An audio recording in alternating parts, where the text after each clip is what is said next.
¿Cómo enseñar la expiación? Por el elder Tad R. Callister. ¿Cómo podemos nosotros, como maestros del Evangelio restaurado, enseñar eficazmente la sublime y profunda doctrina de la expiación? ¿Cómo lo han hecho los profetas? ¿Y qué podemos aprender de ellos? Aunque a lo largo del tiempo los profetas han reflejado diversos talentos y singulares habilidades para enseñar, se repiten una y otra vez ciertos principios básicos en sus ministerios docentes. A continuación, se presentan algunas técnicas de enseñanza y recursos que utilizaron los profetas para explicar la doctrina de la expiación y sus infinitas implicaciones de cómo podemos nosotros como maestros del Evangelio enseñarlo de manera eficaz. El rey Benjamín convocó a sus súbditos, pero no para pasar un día de diversión.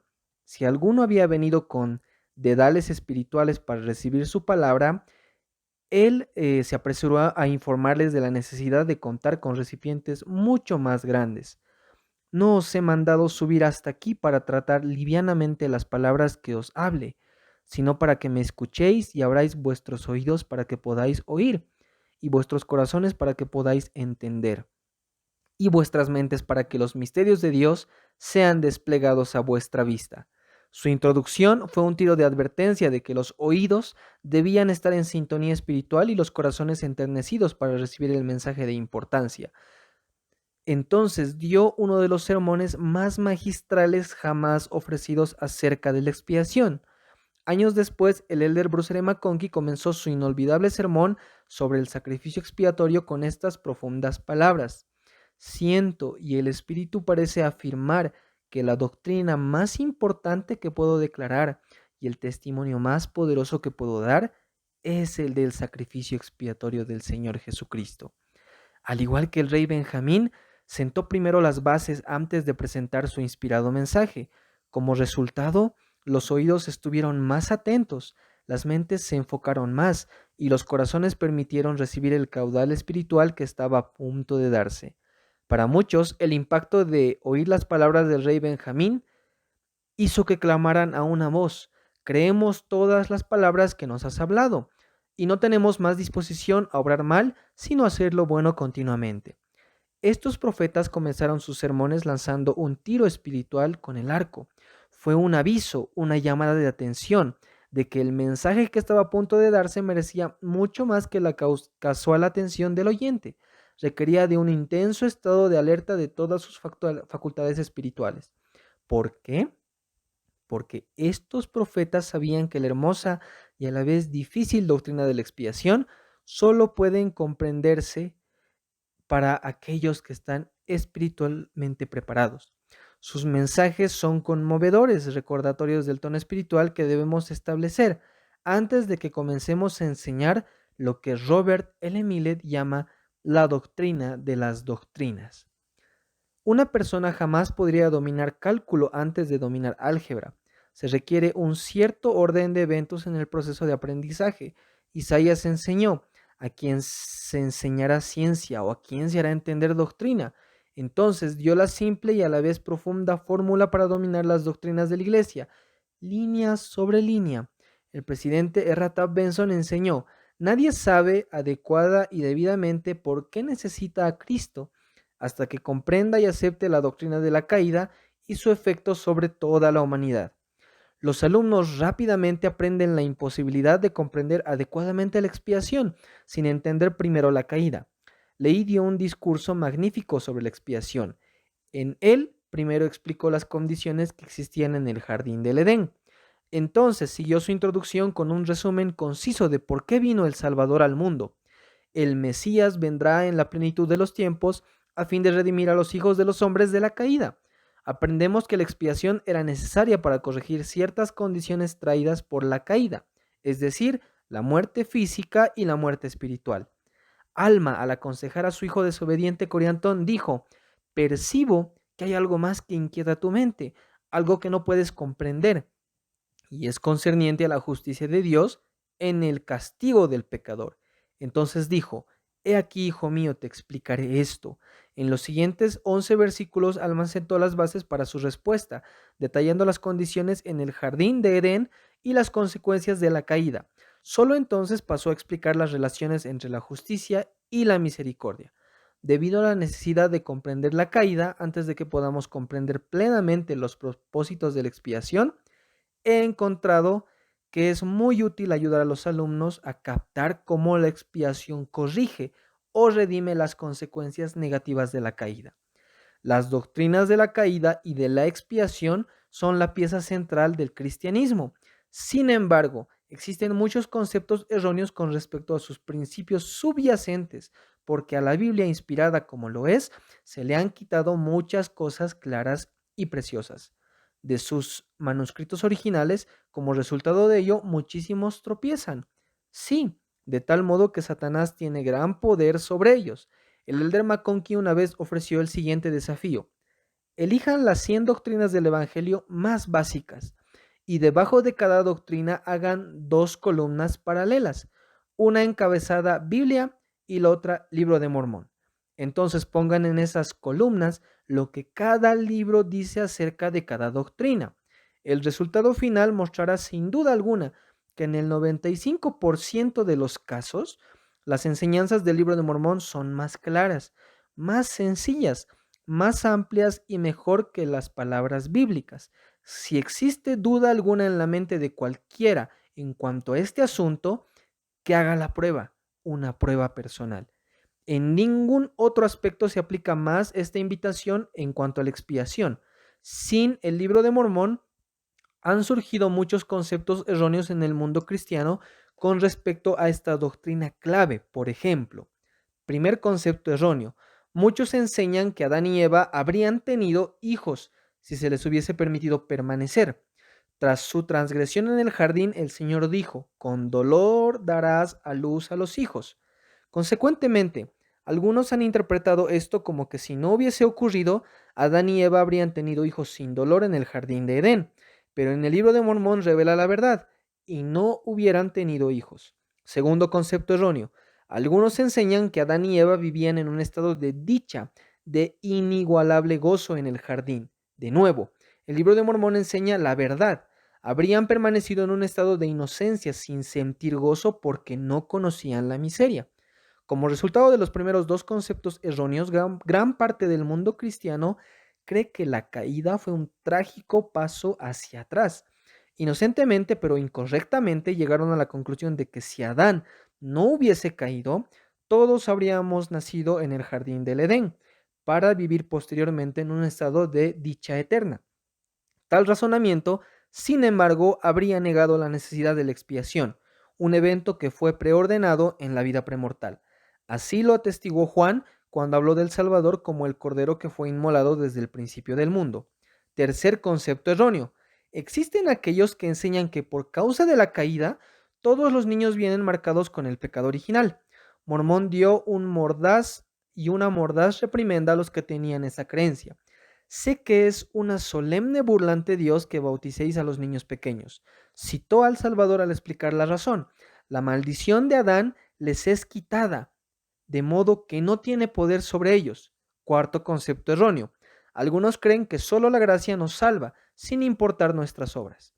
Nefi pone las doctrinas de la fe y las obras en su perspectiva adecuada, pues sabemos que es por la gracia por la que nos salvamos, después de hacer cuanto podamos. No nos ganamos la salvación, mas Nefi enseñó que debemos contribuir con lo mejor que tengamos para ofrecer. C.S. Lewis dio en el clavo al tratar el eterno debate entre la fe y las obras. Me parece que es como preguntar cuál de las dos hojas en unas tijeras es más necesaria. Quinto concepto erróneo: otra falacia es que la resurrección física del Salvador es tan solo simbólica y que seremos resucitados sin las limitaciones de un cuerpo físico. Alma, sin embargo, nos dejó o no nos dejó ninguna duda acerca de la naturaleza corpórea de la resurrección.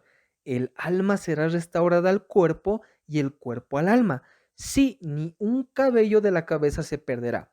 Sexto concepto erróneo: muchas personas enseñan que la expiación no tiene el poder de transformarnos en dioses. De hecho, según ellos, tal modo de pensar es una blasfemia. El Salvador mismo, sin embargo, extendió la invitación divina: ¿qué clase de hombres habéis de ser? En verdad os digo, aun como yo soy. El último capítulo del Libro de Mormón refuerza esta elevada doctrina. Sí, venid a Cristo y perfeccionaos en Él, por la gracia de Dios mediante el derramamiento de la sangre de Cristo. Aunque Nefi sabía que muchas verdades claras y preciosas serían quitadas de la Biblia, también sabía que el Libro de Mormón, entre otros escritos sagrados, vendrían al rescate. Estos últimos anales que has visto entre los gentiles establecerán la verdad de los primeros, los cuales son los de los 12 apóstoles del Cordero, y darán a conocer las cosas claras y preciosas que se les han quitado. El presidente R. Benson habló de la absoluta necesidad del Libro de Mormón para comprender la divinidad y la expiación del Salvador. Muchos en el mundo cristiano hoy rechazan la divinidad del Salvador, cuestionan su nacimiento milagroso, su vida perfecta y la realidad de su gloriosa resurrección. El Libro de Mormón enseña en términos claros e inconfundibles acerca de la verdad de todos estos conceptos. Proporciona también la más completa explicación de la doctrina de la expiación. Verdaderamente, este libro, divinamente inspirado, es clave al dar testimonio al mundo de que Jesús es el Cristo. El Libro de Mormón es una mina de oro al descubrir las magníficas verdades de la expiación. Al deleitarnos en las palabras del Libro de Mormón, conectaremos los puntos espirituales que desvelan el glorioso cuadro del sacrificio expiatorio del Salvador. ¿Cómo es infinita la expiación del Salvador? ¿El Salvador sufrió por los pecados tanto en el jardín de Getsemaní como en la cruz? ¿Podría él, un hombre perfecto, entender lo que es tener debilidades, lo que es ser rechazado? ¿Había un plan de reserva si él escogía no llevarla a cabo? ¿Podría una persona sufrir por sus propios pecados y ser redimido? El poder de una buena pregunta es de inestimable valor, en muchas formas. Es como un reloj despertador para nuestra mente que nos despierta de nuestro adormecimiento mental. Es un catalizador que le da un arranque a nuestros motores mentales, causa que se muevan las ruedas cerebrales y provoca en nosotros una cierta inquietud, una ansiedad que detona una fijación en el tema de en cuestión, hasta que viene el alivio. Solamente en la forma de una respuesta que es tanto satisfactoria a la mente como aceptable al corazón, hasta que no venga esa respuesta, es como contemplar un cuadro torcido sin poder enderezarlo, o trabajar en un rompecabezas que le falta una pieza.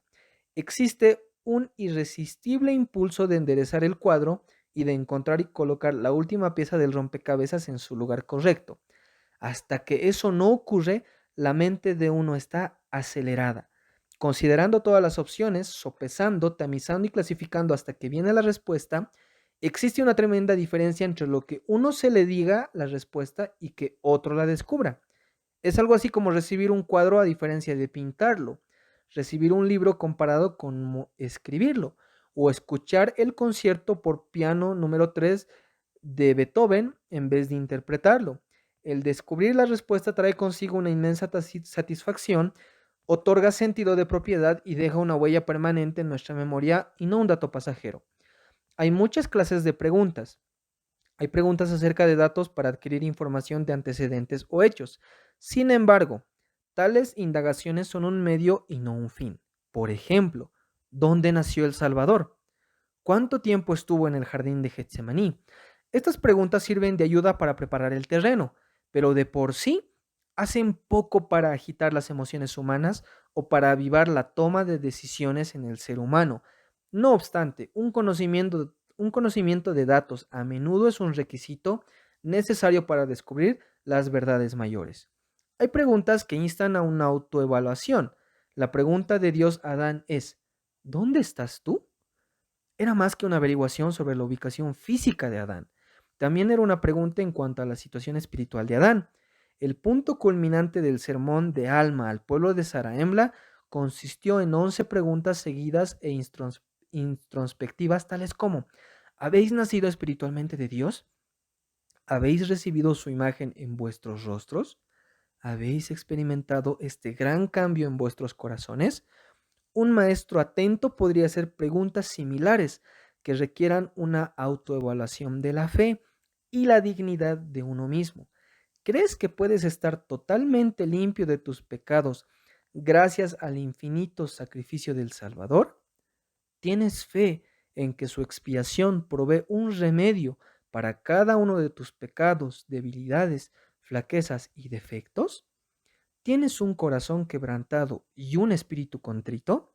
Existen otras preguntas que elevan nuestro nivel de compromiso. El Señor le preguntó 3 veces a Pedro, ¿me amas? Sin duda Pedro respondió cada vez con mayor pasión. Un compromiso aún mayor hacia el santo, los maestros podrían hacer preguntas similares. ¿Amamos al Salvador lo suficiente como para perdonar a los demás, así como Él nos perdona a nosotros? ¿Agradecemos su sacrificio al grado de que estamos dispuestos a consagrarlo todo para adelantar su causa? Las preguntas también pueden ser respuestas efectivas. Coriantón, con respecto a la venida de Cristo, se preguntaba, ¿por qué se deben saber estas cosas tan anticipadamente? La respuesta que su padre Alma dio fue una serie de preguntas. He aquí te digo, ¿no es un alma tan preciosa para Dios ahora como lo será en el tiempo de su venida? ¿No es tan necesario que el plan de redención se dé a conocer a este pueblo, así como a sus hijos? Supongan que un alumno preguntase, ¿tiene la expiación carácter retroactivo? ¿Podrían las personas del Antiguo Testamento recibir sus beneficios antes de que se pagara el precio? Al resistirse a la tentación de dar la respuesta inmediata, un maestro sabio podría responder con otra pregunta. ¿Tenemos algo en nuestra sociedad actual que nos permita disfrutar de los beneficios antes de pagar el precio? En la conversación tal vez se mencionaría la tarjeta de crédito como un ejemplo. Este resultado podría conducir al hecho de que el crédito del Salvador era oro puro en la existencia premortal, porque él siempre cumplió con su palabra. Por consiguiente, bajo las leyes de la justicia, los beneficios de su expiación podrían disfrutarse antes de pagar el precio, porque no había duda de que él pagaría la factura cuando se le presentara en el jardín y en la cruz. Una buena pregunta a menudo puede servir como plataforma para un sermón o para un análisis en clase. Así lo fue para Amulek, quien discernió que el gran interrogante que ocupa vuestras mentes es si la palabra está en el Hijo de Dios o si no ha de haber Cristo. En respuesta, Amulek impartió su maravilloso sermón sobre la infinita naturaleza de la expiación. ¿Cómo hace un simple mortal para entender y captar el amor y sacrificio de infinitas proporciones del Salvador? Por supuesto, un mortal no puede hacerlo plenamente, pero los profetas han hecho todo lo posible para ayudar a cortar las distancias, comparando la expiación a dos de las más apasionadas y amorosas relaciones conocidas por la humanidad, y después sugiriendo que es todo esto y más, y mucho más. Un ejemplo trata el relato de Abraham e Isaac. Al hablar del sacrificio expiatorio de Isaac por parte de Abraham, Jacob indica que el evento era una semejanza de Dios y de su unigénito. Por un padre sería difícil, si no imposible, contemplar mayor prueba que la de sacrificar a su hijo amado, él mismo por el cual vendrían las bendiciones de la eternidad. ¿Qué padre no puede tener empatía con Abraham cuando ató a su hijo y luego extendió el cuchillo para derramar la sangre de su hijo prometido? El dolor debió ser muy agudo, las emociones desgarradoras, al levantar él su mano para hundir fatalmente el cuchillo. Pero en ese momento el ángel de la guarda lo libera.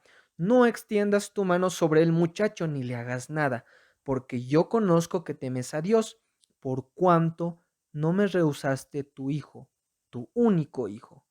Entonces Abraham encontró un carnero trabado en un zarzal para ser el cordero pascual en lugar de su hijo. Pero para nuestro Padre Celestial no hubo ningún carnero trabado en un zarzal, ningún ángel de la guarda para detener la mano de la muerte. El sacrificio de nuestro Padre sería todo a lo que Abraham se enfrentó y mucho más. Isaías sabía que no había amor como el de una madre por su hijo, al que estaba criando. Así pues preguntó, ¿se olvidará la mujer de lo que dio a luz? Dicha posibilidad, por improbable que pudiera ser, la utilizó como medida espiritual para demostrar que el amor infinito de Dios abarca el amor de una madre y mucho más. Aunque olvide ella, yo nunca me olvidaré de ti. He aquí que en las palmas de mis manos te tengo esculpida.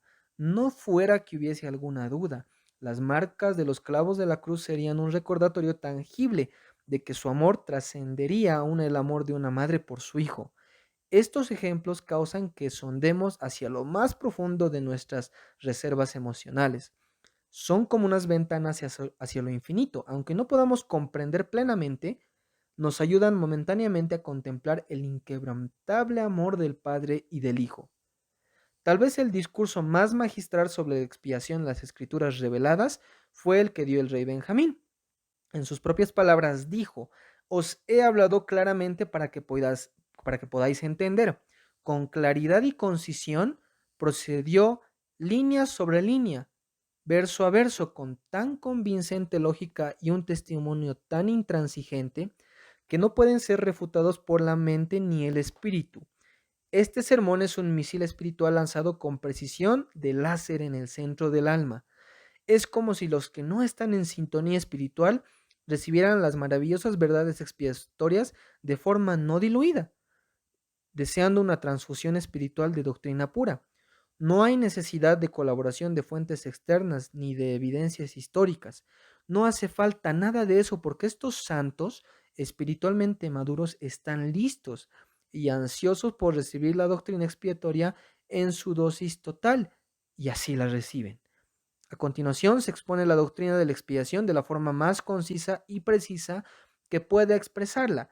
Tal vez cuando estemos espiritualmente preparados y nuestros alumnos estén espiritualmente listos, podamos, como el rey Benjamín, dar la dosis total y contarlo claramente, de manera que el que la predica y el que la recibe se comprenden el uno al otro, y ambos son edificados y se regocijan juntamente. La expiación es la doctrina más celestial, que más abre la mente y más apasionada que este mundo universo jamás conocerá. Es esta doctrina la que da vida, aliento y sustancia a cada principio y ordenanza del Evangelio. Es la reserva espiritual que nutre los manantiales de la fe, que provee los poderes limpiadores hacia las aguas bautismales y que abastece el bálsamo curativo al alma herida. Es el punto central de la Santa Cena, del templo y de otras ordenanzas del Evangelio. Es el fundamento de roca sobre el cual se basa toda esperanza en esta vida y en la eternidad. Por definición, la expiación es la misión preordenada del Salvador. Ese es el amor mostrado, es ese poder manifestado y ese sufrimiento soportado por Jesucristo en los tres sitios principales, a saber, el jardín de Getsemaní, la cruz del Calvario y la tumba de Arimatea. Es el acto universal de suprema sumisión en la que el Salvador cedió completamente su voluntad hacia la de su Padre. La expiación se hizo necesaria por la caída de Adán. Leí escribió: el Mesías vendrá en la plenitud de los tiempos a fin de redimir a los hijos de los hombres de la caída. La transgresión de Adán recibió el nombre de la caída porque Adán y Eva cayeron de la presencia de Dios y además cayeron de la inmortalidad a la mortalidad. Así que uno de los objetivos principales de la expiación fue el de redimir a los hombres y mujeres de las consecuencias negativas de la caída. El Salvador hizo esto en parte al morir en la cruz y consecuentemente trayendo la resurrección a todos. Pablo testificó: porque así como en Adán todos mueren, también en Cristo todos serán vivificados. Además, el Salvador sufrió por todos los pecados de todo el mundo, según lo evidencia el que él sangrara por todos sus poros, acto que trajo la condición del arrepentimiento. A través de sus azotes podemos ser sanados. Tan completo es el proceso de sanación que Isaías enseñó: si vuestros pecados fueren como la grana, como la nieve serán emblanquecidos. La expiación tiene aún otro objetivo. No es solo para redimirnos de la caída, sino para perfeccionarnos. La expiación fue diseñada para hacer más que devolvernos al punto de inicio, más que hacer borrón y cuenta nueva, más que hacernos inocentes. Fue diseñada para proveernos de investiduras celestiales que nos ayudarían a lograr la perfección como la de Dios. ¿Cómo se logra eso? Por la expiación somos limpios en las aguas del bautismo. Gracias a esa limpieza tenemos derecho a recibir el don del Espíritu Santo, y con ese don tenemos el derecho a los dones del Espíritu Santo, cada uno siendo un atributo de la deidad. Así, al adquirir los dones del Espíritu posibilitados por el poder limpiador de la expiación, adquirimos los atributos de Dios. Debido a su naturaleza expansiva y comprensiva, se le ha referido a la expiación por algunos profetas del Libro de Mormón como una expiación infinita. Fue infinita en divinidad, en tanto que la efectuó el Santo, el Hijo unigénito de Dios, que poseía todos los atributos divinos de forma inmedible. Fue infinita en poder, en tanto que el Salvador fue el único que poseía tres poderes necesarios para salvarnos y exaltarnos, a saber, el poder de resucitarnos de los muertos, el poder de redimirnos de nuestros pecados y el poder para investirnos con los atributos de Dios. Fue infinito en tiempo, tanto para el futuro como para el pasado, como lo declaró el rey Benjamín: quienes creyesen que Cristo habría de venir, esos mismos recibiesen la remisión de sus pecados, aun como si Él ya hubiese venido entre ellos. Fue infinita en cobertura, ya que proveyó la resurrección para todas las cosas vivientes, y además la oportunidad de la redención y la perfección para todas las personas de todos los mundos de los cuales el Salvador fue el creador. La expiación fue infinita en profundidad, no solo a quienes cubría, sino también lo que cubría. El Salvador descendió debajo de todo, queriendo decir que descendió debajo de todos nuestros pecados, para que aun los más viles pecadores y los más perdidos de todos los hombres pudieran ser redimidos por su misericordia. Además, su sacrificio descendió debajo de toda situación humana, aun la que no está relacionada con el pecado. Por consiguiente, Él comprende la soledad de la viuda. Él entiende el agonizante dolor de los padres cuando los hijos van por mal camino. Él puede tener empatía con atroz dolor del cáncer y todas las demás debilidades y enfermedades del hombre. Por muy difícil que pueda concebirse, Él, un hombre perfecto, entiende el rechazo y las debilidades de los mortales. No existe condición temporal, por muy fea o dantesca que pueda parecer, que haya escapado de su alcance. Nadie podría decir en el juicio final: tú no comprendiste mi situación específica, porque sí la entiende. Él comprende todas las cosas porque Él descendió debajo de todo ello. No solo tiene una infinita reserva de poderes redentores, sino que también tiene una infinita reserva de poderes remediadores. No solo nos redime de nuestros pecados, sino que también tiene el poder de remediar nuestro dolor más pequeño, nuestra debilidad más insignificante. Él es el maestro sanador, Él es el maestro consejero, Él es el maestro consolador. No hay dolor que Él no pueda aliviar, rechazo que no pueda mitigar, soledad que no pueda consolar, ni debilidad que no pueda fortalecer. Sea cual sea la aflicción que el mundo nos cause, Él tiene un remedio con poder sanador superior. Su expiación es infinita porque limita y abarca toda la condición finita conocida por los mortales. Su expiación es infinita en sufrimiento. El Salvador habló de esa terrible y amarga copa, padecimiento que hizo que yo, Dios, el mayor de todos, temblara a causa del dolor. Comenzó en Getsemaní, donde en agonía sangró por cada poro, y concluyó en el Calvario, donde clamó: Dios mío, ¿por qué me has desamparado? Lo soportó todo él solo, toda situación humana. Sus poderes divinos no fueron un escudo en contra de su sufrimiento. Al contrario, cuando la cumbre del dolor hubiera detonado el mecanismo de alivio de la muerte o de la inconsciencia en un simple mortal, el Salvador invocó sus poderes divinos no para inhumanizarse a sí mismo, sino para detener tal mecanismo de alivio hasta que Él no hubiese sufrido el dolor por todas las personas de todos los mundos. Solo entonces pondría su vida voluntariamente.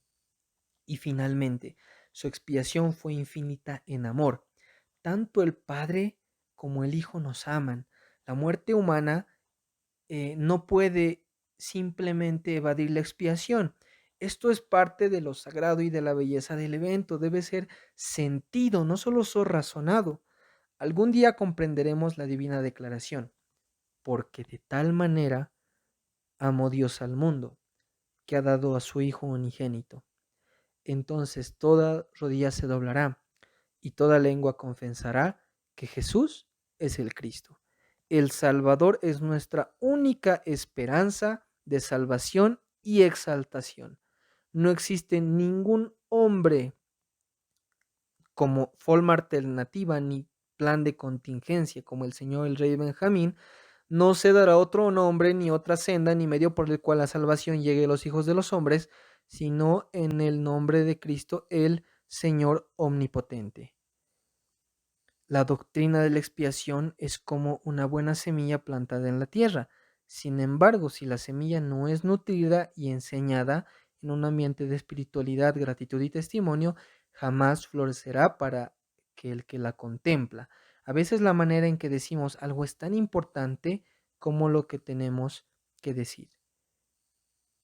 El espíritu y la gratitud y testimonio y los desafíos, estos son los agentes nutrientes del invernadero espiritual que permiten que la doctrina de la expiación prospere y florezca.